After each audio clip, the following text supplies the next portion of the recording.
I went over to my container this morning and got the fuel rails for the 240. It's pretty much getting time to start worrying about fuel system and all the other random stuff that needs to be buttoned up before, before I wire it, wire the engine harness, and before I finish wiring the rest of the car, put it in, also put the interior in and put the headers on and stuff like that. So I have these fuel rails. And I also have these 2200cc injectors. I'm going to mount them. These are the incorrect size, but I need to figure out the height difference so I can order the right spacers to go into the manifold, and then I could actually stick these in permanently. And I still need to do something with the valve covers because they look really bad. And then also I need to put the headers on and figure out what I'm going to do with the coolant, and figure out what I'm going to do with the heater cord line. Okay, so you can see right here the height difference in the injectors. So I need to measure that and get a kind of like this is 14 mil and these are 11 mil, I believe. So I need to bump it up to that, and then I could stick the rails and injectors in. Also, I was thinking that the rails really don't match the scheme of the car, so I'm not exactly sure what I'm going to do with it. The good thing is the throttle body is just bare aluminum, just billet aluminum. So pretty much what I was thinking about doing is stripping these as well. So just adding them to the strip collection and maybe doing anodizing them purple. One thing I don't like about aftermarket fuel rails, usually stock fuel rails have a, well, some of them have a little detent to lock the injector in that like screws on or clips in or something. These pretty much, just sit there with fuel and everything. You really don't have to worry about it, I guess, unless you go into the upper like fuel pressures into like 75 to 100. Since I'm going to be running this thing around like 75 psi of natural gas, I'm not exactly sure how it's going to do, but I really don't want to pop the rail. So I'm going to be putting a quick release and an aftermarket steering wheel into the FD. I am working with a company on a quick release, and I do like them because they're spline and not the ball bearing like the Energy. It's a little bit easier to just slide the spline in, and you don't have to worry about trying to find that lock with like you do with the Energy quick releases. Here it is right here. You can see that it's splined, and pretty much all that you do is this is the release right there, and you just kind of find it and lock it in. It's a lot less sloppy because it's splined and not ball bearing. The Energy ones always have like a little bit of play. So yeah, I do like this a little bit better. I'm going to put it in the RX-7 and then have an aftermarket steering wheel, which is going to be awesome. Working with a company on these quick releases, so go to the link in the description, check them out. There is a discount code also in the description, gets you 15% off. Things first, I need to pull the steering wheel off. To get the steering wheel off, I need to pull this cover. All right, so I pulled the screw out. This just pretty much pops out now. And there's all these wires right here.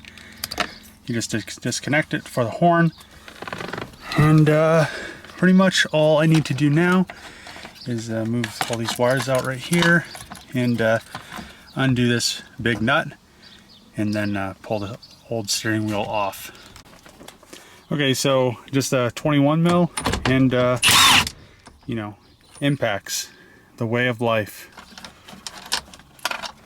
Just kind of feed these wires through, and kind of just try to be careful with stuff so you don't break it.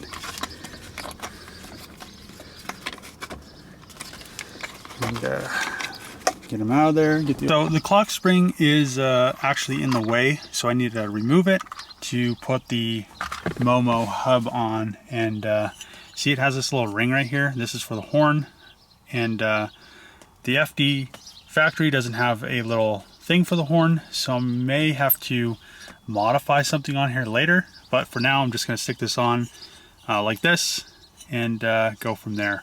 But usually there's like a little brass pin that just pushes up against this and gives it power, and then that transfers through this wire right here, and then it grounds out when you press the horn. But since that's not the case, you do have to line these two little holes up with these two little guys right here, and when you do that, then you just screw the nut back in and go from there. So I have the Momo hub on. Now I'm going to put this trim cover on it and then mount the base of the quick release onto this. Momo hub right here, these holes are supposed to be tapped, but they're not. So they're M5 by 0.8, and a good thing I have taps. So I'm gonna thread these, and then I could screw the screws in. I mean, some people probably just run the screws in, but I'm not gonna do that. Okay, you might not be able to see it, but you can see that there's now threads on that hole, no threads on that hole. And okay, now all the holes are tapped on the Momo hub, and I'm gonna put the base in. All I need to do now is pull the clock spring all the way out, and then put the covers back on for the steering column. All I did was the same thing. I connected the other side of the quick release to the actual steering wheel. This is a Nardi wood. So there it is. I just need to put the trim ring on and the horn button, and then put the back of the steering column back together. Okay, so I unplugged the clock spring from the plugs right here, and I just need to connect the horn later on, and I'll just have to figure out some way to do that.